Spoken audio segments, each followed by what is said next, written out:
And we're back with some more Let's Play Platinum. In the last part, we captured the legendary birds in a very, very painful, long recording session and timing. And in this part, we're back here in the Battle Frontier to take on some more Frontier facility type things. Let's get right into it. Today we are going to go to the Battle Castle. Manage Battle Castle with Battle Points. So this place is probably the most interesting, and of all the ones that they created, I think this one is the best idea they have come up with. And hopefully it sees a return in future Battle Frontiers to come. Hint, hint, wink, wink, nudge, nudge, black and white too, and whatnot.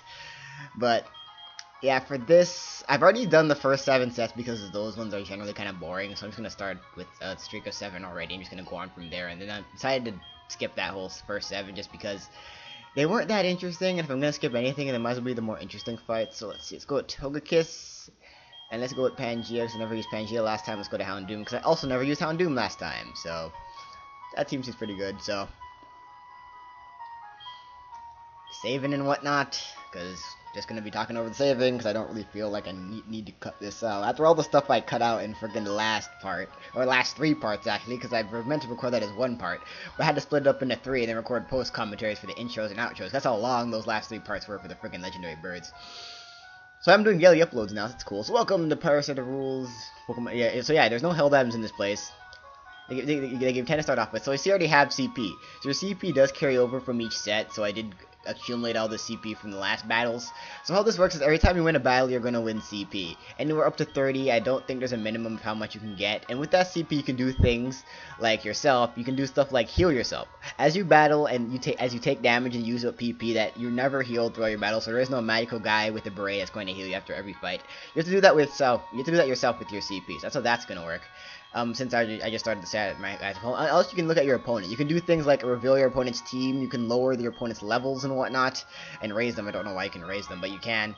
And yeah, that's actually really cool. And yes, you can also do this. You can rank up here. You can use 50 CP, so you can do more advanced stuff. I get like check out movesets. You also can rank up your healing ability, so you can heal your PP and your HP at the same time for less CP at the end of the day. So I'm gonna rank up here because I think that's the most useful. Right? How do I rank up? There it is. See here, you can even give yourself items after you rank up, which is pretty cool, and you can give yourself berries right now. So it's really it's really a cool feature. So I'm gonna use 100 CP and I'm gonna rank up, bringing myself down to 80 CP, and now I can do things like give myself various items that you can see right here, which is really cool. So I'm not gonna do any of that stuff now. I just wanted to rank up to show you that kind of concept. Now we're just gonna get on to the battle. I'm not gonna really reveal any points for my team, so I'm pretty confident in my abilities right now. So there's that guy right there, Darach, which will pretty much do all that CP stuff for you, and there's this girl up here. See right there. Yeah, your wife and whatever. We'll get on and she's the person that gives you the CP. We'll show around later. So yeah, so just getting into this battle now. So it's really hard to tell because I was uploading during last week, but last week I actually was away. I was actually in Ottawa for any who follow me on Twitter, so it was a really fun experience, and I have so many stuff I can talk about. There were so many awesome things that happened, including us almost getting hit by a car. A police car, for that matter. It was really fun. It was an awesome experience. And, I went for Ottawa for like a week and chilled with my friends at the university and whatnot. It was pretty cool. Went to some parties and it was awesome. And yeah, that was amazing. And you know, Black and White 2 just got announced a little bit ago, and after I came back, pretty much. I think I got announced on a Saturday, and I came back on the Sunday, so that was pretty interesting to come back to that. After getting caught up with all the subscriber shenanigans, which took like literally a whole day, because oh god, getting caught up in subs is the most annoying thing ever. Ugh, it's just such a complete and utter pain. Really it is, and yeah. So, yeah, the Ottawa trip was really something to behold. Luckily, I was able to get hold of my friend's computer, and I transferred some, I think, Platinums 61 and 62 over, and I was able to upload those while I was on the road, so that's why I still was able to upload during that week. But, yeah, I was gone. So, depending on how well you do, depends on how much CP you do. Since I didn't take any damage, I get a full 29, so that's a thing. So, it depends on how well you do, depending on how much CP good. 29 is like probably the closest to the highest you can get. I didn't really use that much PP in that battle, so I'm just gonna go on and just keep fighting. So we're just gonna do that. Just gonna continue on and keep battling, because really nothing really threatens me right now, and I'm pretty much will be good for CP for a bit, so I'll be fine. So yeah, she determines how, depending on how well you battle, how much CP you get. I believe the least amount you can get in a battle, I believe, is 10. Is that if you do as low as possible, like all your Pokemon except one faint or something. I'm not exactly sure. Yeah, if Pokemon Faint, they also, I think in Pokemon Faint, though, they do get brought back with 1 hit point. We still have to heal them after that, so it's kind of like other RPGs like Final Fantasy, I think, has that, or if your guys die, you just come back. I think Chrono Trigger has that, too. Most RPGs actually have that, where you don't actually, after you die and you go to a next fight, you just back with 1 HP. Just not in Pokemon, because Pokemon is a different kind of RPG. And Pokemon has a lot of themes that other RPGs just don't have. Like, most RPGs, when you're sleeping, after you get hit, you wake up instantly. This one, no, that's not the case at all. So, haha, you missed Will-O-Wisp. You know Air Slash won't be a 2 KO. So, yeah, we're just doing these fights here. A little more interesting than the first set. Oh, look, a crit, that's nice. That crit probably mattered, sorry about that, dude. But whatever. Yeah. This is kind of a blowout anyways. This is kind of annoying. I thought this would be a little more interesting. You got fully evolved Pokemon, but Togekiss is just kind of raping everything. I didn't even use Togekiss in the last fight against Dahlia, which is why I decided to use Togekiss in this fight anyways, so that was my reasoning behind that. Yeah, you were caught unprepared. That was ridiculously easy. Give me more CP, Daria. Or Dara. Dara, ha, ha, ha, ha, ha, ha. Da, da, da, da, da. I love that theme. It's the only thing they ever see that in, because it's the only one that has this kind of mechanic. So, just continuing on here. Again, there's not really anything I need to do, so just gonna keep hoarding up my CP, probably save it for the Frontier Brain, because you can use it on your Frontier Brain as well to give yourself maximum advantage and maximum scouting for teams and whatnot. Okay, so selfish and whatnot, that's good for you. Okay, so I was at the university, I did some really cool things. I just checked out the university the first couple days and, you know, see what stuff is like at Carlton U and whatnot. It was really fun. Well, getting hit by that car, that was really scary, actually, because it was snowing that day, which is weird, because we've had, like, a terrible winter, and, like, the one time I decided to go out, it snows like a madman. Of course, that's the one time I didn't bring my boots and whatever, because I was like, there's no way it's gonna snow. I'm not gonna bring boots or an extra pair of socks or a belt, which are the things I forgot, because I always forget things when I pack. Yeah, I forgot to bring a belt, which was, like, really annoying, because I have to keep pulling back on my pants, which is something in and of itself. And I'm starting to run out of air slash PP here, so that's another little issue. Even if you do blow through things, you'll still be using PP, and that is still something that will need to be addressed. And Elekid is faster than a Togekiss. That is kind of crazy. I don't even know how fast Elekid is, but Elekid is a pain. I don't know why air slash there. I probably should have not air slashed, but whatever. It's still easy to KO, even though Thunder Punch will probably finish me off here. I could go into Torterra predicting that, I guess, is my best play here. Avoid some extra damage and whatnot.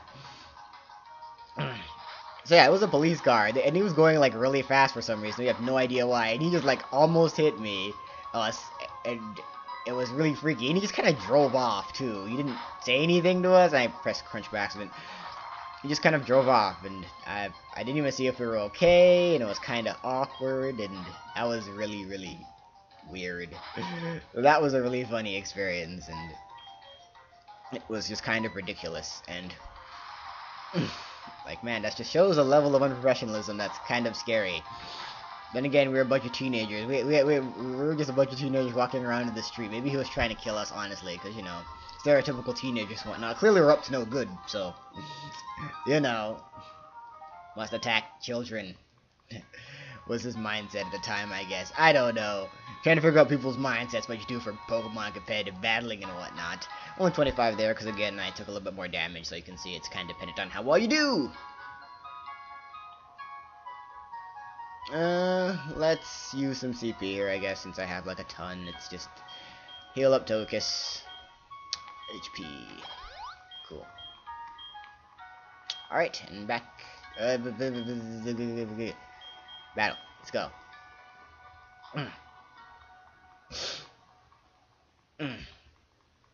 So, yeah, not much to talk about anymore, so I guess I could talk a little bit about Black and White too. Their games, they're coming out.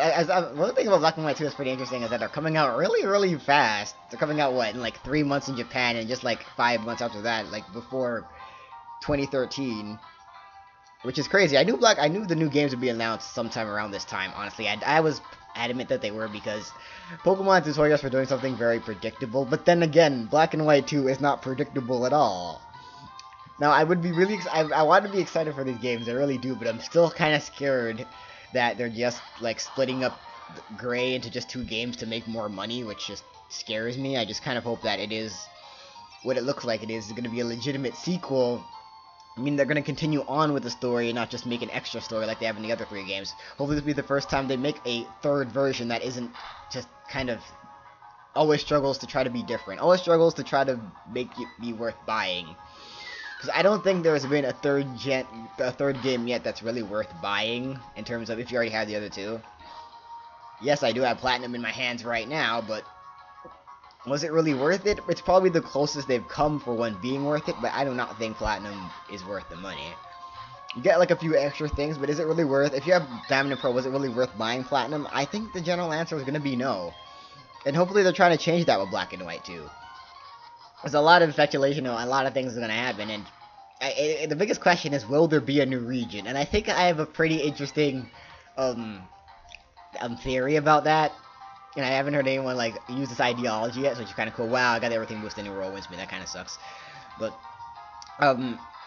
yeah, I got Roll Wind and Torterra. That's kind of terrible, but I can still probably outspeed and crunch it. Nope, but he's quick attacking because he's stupid.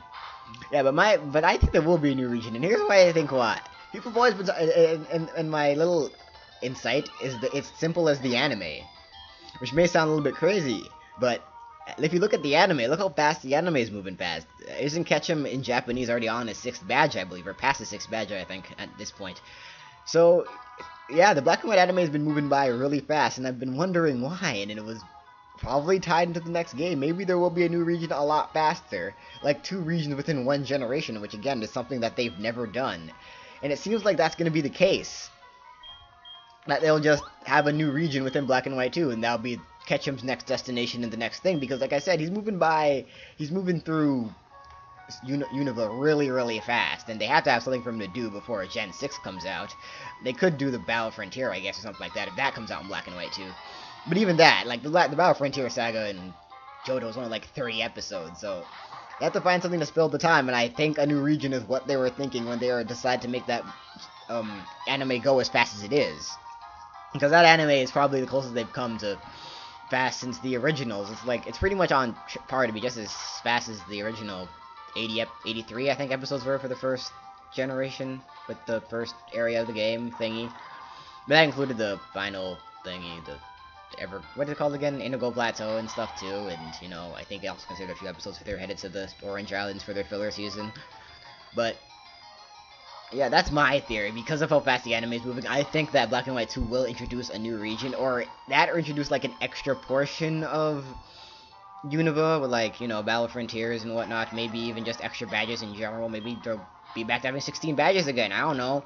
But if they do have 16 badges, I just hope that both regions are big and both regions are full, because I've constantly talked about how Generation 2 just had a really, really disappointing Kanto region. It was cool to see everything 3 years later, but it was just kind of empty and boring, so in that regard, it really wasn't anything special, as people always love to hold those generations up on a platter. I think I've said this before, but really, the 16 badges thing wasn't as great as you would like to believe, but we'll see what they do for Black and White 2. I don't know what to say about Black Kyurem and White Kyurem. It looks cool. I like the design a lot. I mean, for a legendary. Generally, I hate legendary Pokemon, and there's no real different here, so I can't really comment too much on the design. So, I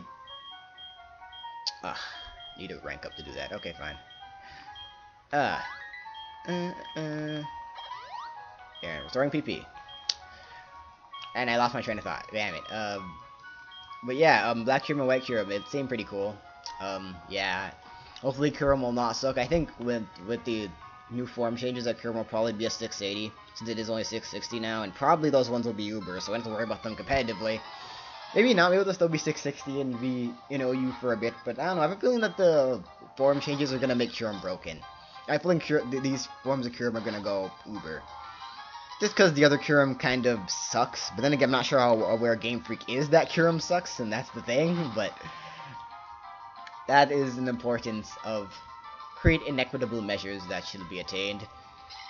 So that's pretty much it. And I think people have jumped the gun about too much about speculation right now, since we know literally nothing about these games. It's fun to speculate, yes, but at the same time, it's kind of jumping the gun to talk about it too much, because we know literally nothing about the games. And the biggest question is, will there be the same character? And that was a crit, that's annoying. Will we be using the same character as last time? I'm kind of mixed because I really like the male character in this game more so than pretty much any other character that we've had so far. So I don't even know if I want a new character. I kind of, well, that crit again. That's annoying. That wouldn't have killed me, but annoying. Let's go into Doom. Even though I'm pretty sure I'm slower, but whatever. But yeah, I still kind of do want a new character just for the feeling of it being new. But if it is the same character, that means they will be able to continue the storyline at some point, which would be weird again, just because to continue the storyline from where they left off with N flying off with this special legendary dragon and you still not being quite the champion of Unova and saving the world from the clutches of Team Plasma. They can go a lot of places from there, yes, but at the same time, how do you start a new game from there? You already have Pokemon. How do you make that character lose Pokemon, then have to get a new starter again and whatever? And some people also talking about starters, how they make use of starters as the monkeys. I think Conway was talking about that, which is actually pretty interesting, and I never thought about it, but think about it. The elemental monkeys are the only other Pokemon that aren't starters that get Overgrowth, Blaze, and Torrent for their abilities, so it would make perfect sense for them to be starters. And speaking of that, I think that my little speculation about Black and White is that all the Pokemon obtainable in Black and White will have their 5th generation hidden abilities, which is why we haven't seen any 5th generation released yet, is that they're all going to be inside of Black and White too, which is why they have those hidden abilities in the first place. I think that's a general thing that I think is definitely going to happen, that we'll see all the hidden abilities in Black and White too. And I just talked about how bad speculation is, and I've been doing it for the past 5 minutes, I realize this, but again, seeing my Pokemon does get revived, but I believe it is at 1 hit point, so yeah, I'm just gonna heal that guy up. Yep, 1 hit point, I was right. Just gonna use the last of my CP. This battle shouldn't be too hard, but I'm gonna I probably will save my CP and just leave Houndoom at that much health. I'm not too worried. Watch myself regret it, but go. Battle, please. Let's go. I probably should have checked the team just to be safe. I believe it only takes like 1 CP to check, like, identify a member of your opponent's team, so it is kind of worth it to just do it for the most part. But I'm just not doing it for just general time's sake, because long videos aren't a pleasant thing, so yeah. Venomoth here, got a final battle in the set, so Venomoth's not going to be a problem at all. I got Ancient Power and Air Slash to hit this thing super effectively with. That's just hoping faster. I'm not. I kind of want to be faster because, you know, flinch hacks and whatnot are always appreciated. Bug Buzz, that is Tinted Lens, which is why it does a lot more than it looks like it should. So, Tinted Lens, the ability to do that moves double in power when they are not very effective, so that means that pretty much ignores not very effective and makes double resisted normally resisted. So, very useful ability, great on. It's pretty much just one of the best abilities in the game, pretty much, honestly. Lunatone, let's go into Torterra. Lunatone, I believe, is weaker on the physical side, so it's generally better just to Wood Hammer or Crunch it. Psychic's not good. Psychic's going to do a lot more than I would have liked, just because Torterra is more physically defensive, but still not going to do too much, just because Lunatone isn't that great of a Pokemon in general. I believe that's Torrent. I mean, not Torrent. Overgrowth Boost, that's going to take it out, so easy peasy, lemon squeezy. And I don't die, which is kind of nice. Wormadam. What type of Wormadam it is? It is Wormadam Grass. Let's just Crunch, because I don't feel like switching. As for weakness to flying, it's pretty much... Wow, they did a lot. Whoa, that was a crit. Okay, whatever. Didn't matter, because it's pretty much my game anyway. Since I have 2 things that explore effective it, with being Bug Grass, it has weakness to fire and flying. So, you shall die next turn to my Houndoom's Flamethrower. And with that, we have the 7th battle completed. So now I think I'm just going to speed through the next 6 or 5 or so.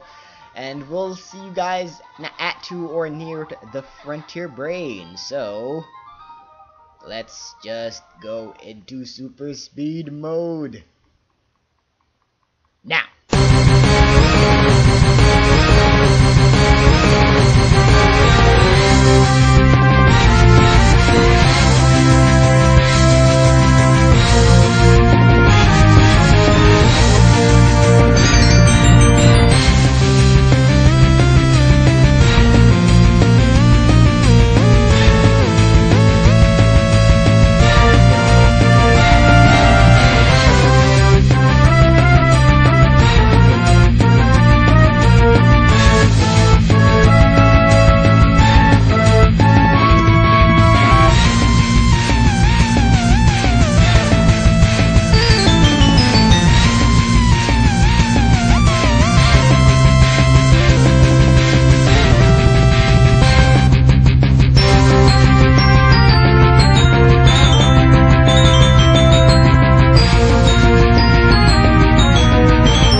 I'll just tell you that.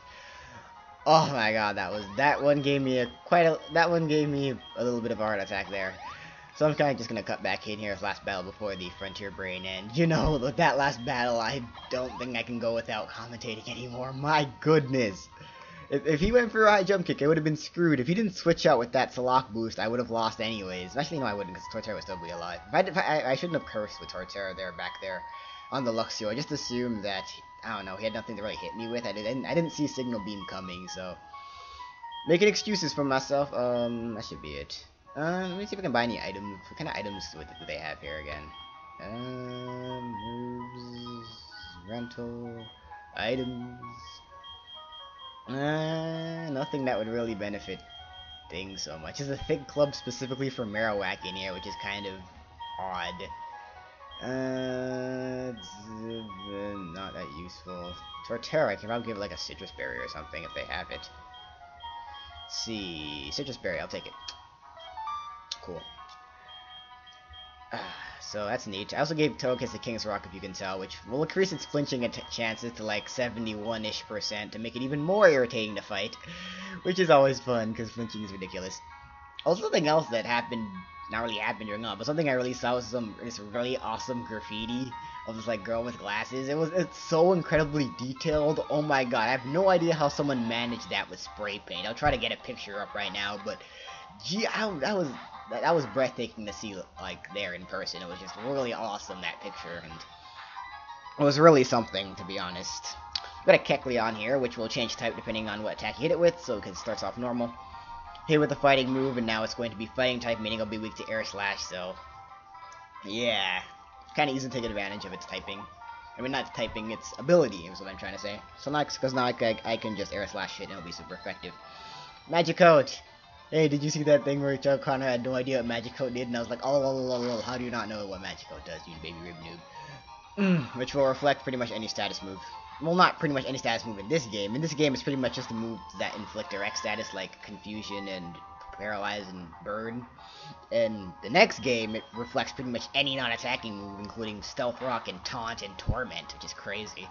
But Octoly I've talked about before, and I'm going to get the flinch, because there's a really high chance of Togekiss flinching with the King's Rock now, so this is kind of lame, and I would never do this competitively, but hey, it's in-game. I can do whatever lame stuff I want, except Double Team. I'll never Double Team in-game, just because it's even broken for in-game, in my opinion. Here's a Chansey, which has like 1,000,000 special defense, and will give a lot of HP if you're fighting it in, like, normalness. But hitting this thing specially is pretty much futile, so hitting it physically, it will pretty much die. Depending on, if it's a fighting move, it'll pretty much die. If it's a not fighting move, because if this thing still has a massive amount of HP, enduring Ice Beam, it has a massive amount, oh, Parasong, okay, fine. I can just switch out, and this is your last, so that's fine.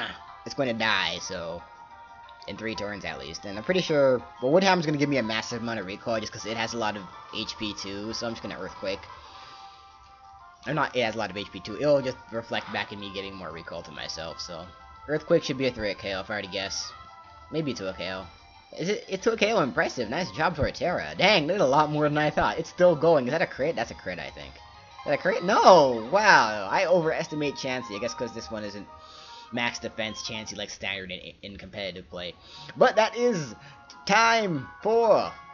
After you give me my last amount of EP, I just recommend to give 29, because it's another perfect game for me, I think. Hooray! Here we go.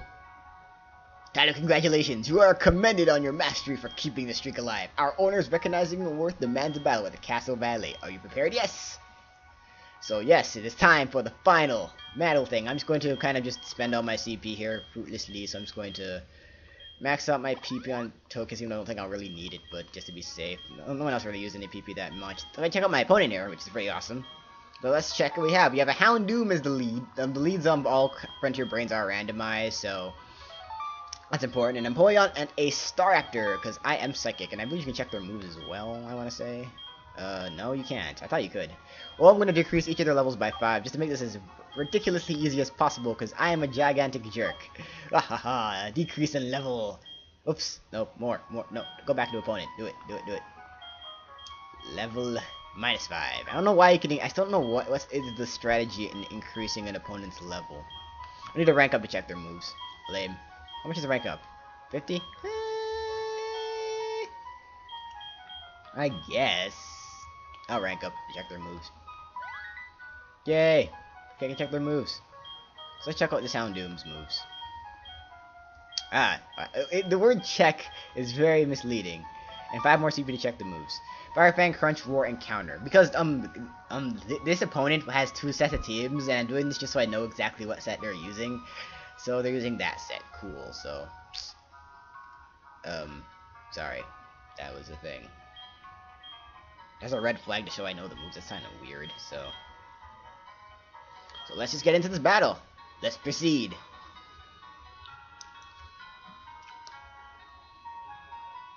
What? How did you come from there? You were just back there, Darach. How? What? You magician. Welcome. And moving camera awkwardly.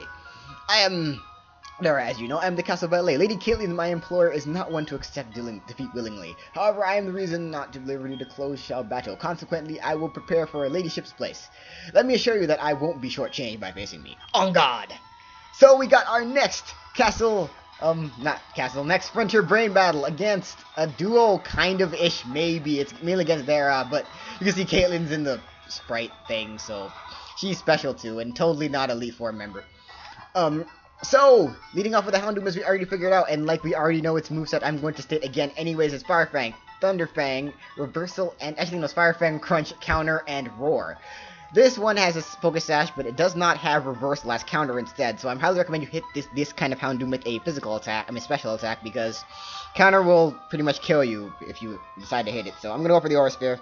Gigi is going to go for the safe Crunch, which will do a good chunk, I would assume, because Houndoom has good physical attack, but not enough to be a Tokyo, because of Focus is a great natural bulk.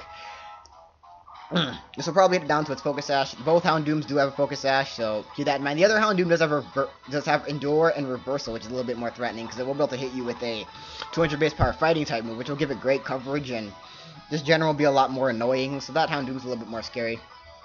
This one, not so much. He's going to go for the Crunch again, which will not do too much. God, I love this song so much. Platinum really had, like, amazing music.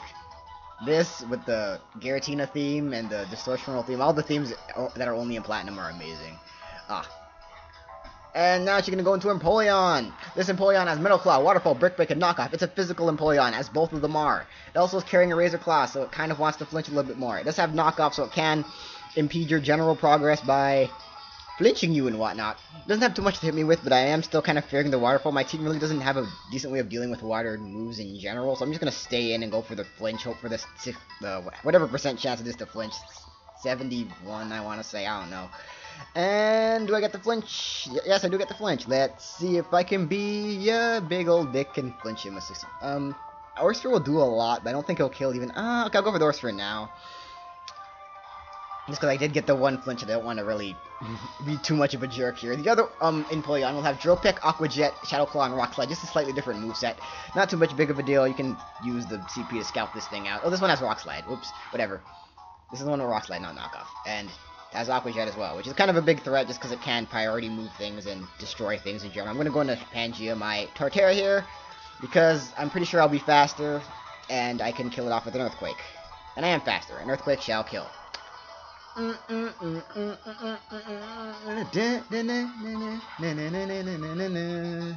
the stupid camera.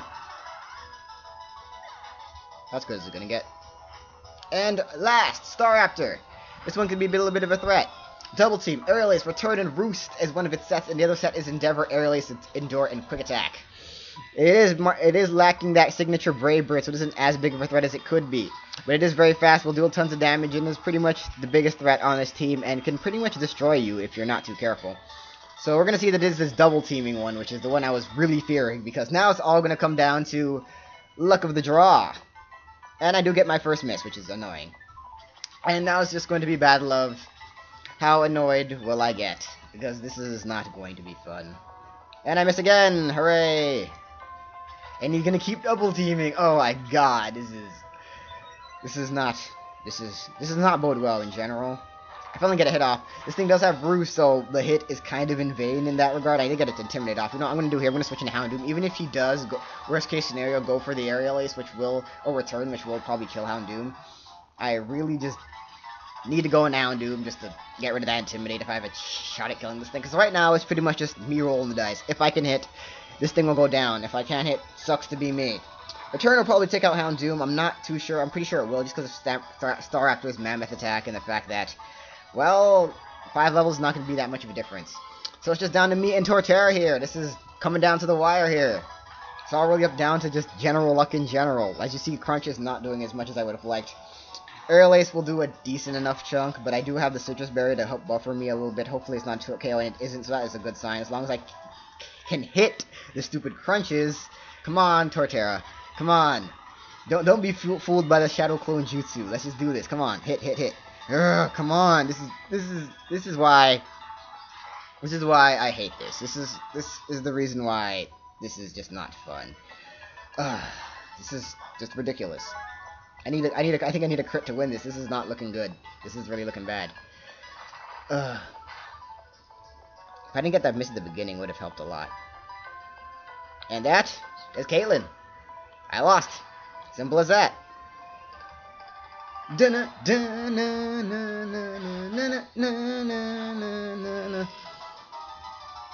Most valiant effort. Lucky you to win. Next time, I'm not going to try again because that would be stupid. So that is the Battle Castle in a nutshell. I don't really care about getting the prince, so it's not really in my best interest to try again. It really just came down to Double Team Max, which is really fun. It is such an enjoyable experience, he said sarcastically. So that is it for the Battle Castle, and the next time on Pokemon Platinum, we will take on more facilities in the Battle Frontier. So I shall see you guys then.